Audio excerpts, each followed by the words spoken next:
നമുക്ക് ചിന്തകളെ തടവറയിലാക്കാൻ പലപ്പോഴും പറ്റില്ല. ഇപ്പോൾ പ്രശസ്ത ദാർശനികനായിട്ടുള്ള സാർത്തിൻ്റെ കീൻ എന്ന് പറയുന്ന ഒരു നാടകത്തിൽ തടവറയിൽ ഇട്ട് കഴിഞ്ഞാലും നിങ്ങൾക്ക് ഒരു വ്യക്തിയുടെ ചിന്തയെ തളച്ചിടാൻ കഴിയില്ല എന്ന് മുഖ്യ കഥാപാത്രമായിട്ടുള്ള കീൻ പറയുന്നുണ്ട്. വാസ്തവത്തിൽ ബഷീർ നിരന്തരം ഓർമ്മിപ്പിക്കുന്ന ഒരു കാര്യവും അതാണ്. കാരണം നമ്മുടെ ചിന്തയെ മനുഷ്യ മസ്തിഷ്കത്തിൻ്റെ പ്രവർത്തനങ്ങളെ നിങ്ങൾക്ക് എളുപ്പത്തിൽ ചങ്ങലക്കിട്ട് തടഞ്ഞ് ഇല്ലാതാക്കാൻ കഴിയുന്നില്ല. അത് കൊലപാതകങ്ങളിലൂടെയോ തടവറകളിലൂടെയോ തോക്കുകളോ ബയനറ്റുകളോ ഉപയോഗിച്ചോ നിശ്ചലമാക്കാൻ കഴിയുന്നില്ല. അപ്പം ബഷീർ ൻ്റെ ഭൗതികമായ അന്വേഷണങ്ങളോ ഭൗതികതരമായ അന്വേഷണങ്ങളോ പരിശോധിച്ച് കഴിഞ്ഞാൽ അവിടെയൊക്കെ തന്നെ ബഷീർ വേറിട്ട ഒരു വ്യക്തിയായി, വേറിട്ട ഒരു പ്രതിഭയായി അദ്ദേഹത്തിൻ്റെ സാന്നിധ്യം പ്രകാശിപ്പിക്കുന്നതായി നമുക്ക് കാണാൻ പറ്റും. ഇപ്പോൾ ജയിലിൽ തടവറയിലേക്ക് ഒരാൾ പോകുമ്പോൾ അദ്ദേഹം സ്വാഭാവികമായി വ്യാകുല ചിത്തനാവുകയും വലിയ രീതിയിലുള്ള അസ്വസ്ഥത പ്രകാശിപ്പിക്കുകയും ഒക്കെയാണ് ചെയ്യുക.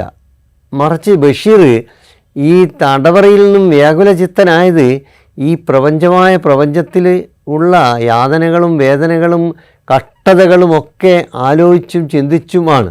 അദ്ദേഹത്തിൻ്റെ വ്യഥ എന്നത് നമ്മൾ ബുദ്ധനിലൊക്കെ കാണുന്നത് പോലുള്ള ഒരു വ്യഥയായിരുന്നു. മറിച്ച് തടവറയിൽ അകപ്പെട്ടു പോയി എന്നതിനെക്കുറിച്ചല്ല. കാരണം തടവറ എന്നുള്ളത് ഇതിനേക്കാൾ വിപുലമായിട്ടുള്ള വിശാലമായിട്ടുള്ള മറ്റൊരു തടവറയിൽ തന്നെയാണ് ഞാൻ നിലനിന്നിരുന്നത്, ജീവിച്ചിരുന്നത് എന്ന ഒരു ബോധ്യം അദ്ദേഹത്തെ നിരന്തരം വേട്ടയാടിക്കൊണ്ടിരുന്നതായി നമുക്ക് കാണാൻ പറ്റും. അതുകൊണ്ടാണ് തടവറക്കകത്തും അദ്ദേഹം ചെടികൾ വെച്ച് പിടിപ്പിക്കുന്നത്, പൂക്കൾ ഉണ്ടാക്കുന്നത്, സ്വയം തന്നെയും മറ്റും. അപ്പോൾ ആ സന്ദർഭത്തിൽ അദ്ദേഹം പറയുന്ന ഒരു കാര്യമുണ്ട്, ഞാൻ അടുത്ത മുറികളിലുള്ള മറ്റ് സഹതടവുകാർക്ക് വേണ്ടിയും ചെടികൾ വെച്ച് വളർത്തുകയും അവിടെ പൂ വിരിയുകയും ചെയ്തു. കാരണം അവരും സന്തോഷിക്കട്ടെ എന്നാണ്. എല്ലാ മനുഷ്യരും നിലവിലുള്ള യാഥാർത്ഥ്യത്തിനകത്ത് എങ്ങനെ സംതൃപ്തിയോടുകൂടി സന്തോഷത്തോടുകൂടി ജീവിക്കാൻ കഴിയുന്ന ഒരു സാഹചര്യം ഉണ്ടാക്കാൻ സാധിക്കുമെന്നതുകൂടി ബഷീറിൻ്റെ അന്വേഷണത്തിൻ്റെ ഭാഗമായിരുന്നു. അത് ഒരു താൽക്കാലികമായ സന്തോഷമോ താൽക്കാലികമായ പ്രതിഭാസമോ ആയല്ല ബഷീർ വിചിന്തന വിധേയമാക്കിയത്. മറിച്ച് നമുക്ക് ദീർഘകാലത്തേക്ക് ജീവിക്കാനുള്ള ഈ പ്രപഞ്ചത്തെ സംരക്ഷിച്ചുകൊണ്ട് ഒരു വലിയ പൂന്തോട്ടമാക്കി മാറ്റിക്കൊണ്ട് എങ്ങനെ നമുക്ക് സ്വാതന്ത്ര്യത്തെ ആശ്ലേഷിക്കാൻ കഴിയും എന്ന ഒരു അന്വേഷണമാണ്. ഗാന്ധിജിയെ തൊട്ടു എന്ന് ബഷീർ പറയുമ്പോൾ ഗാന്ധിജിയുടെ ഒരു ശരീരം തൊടുക എന്ന ഒരു ചെറിയ കാര്യമല്ല അവിടെ.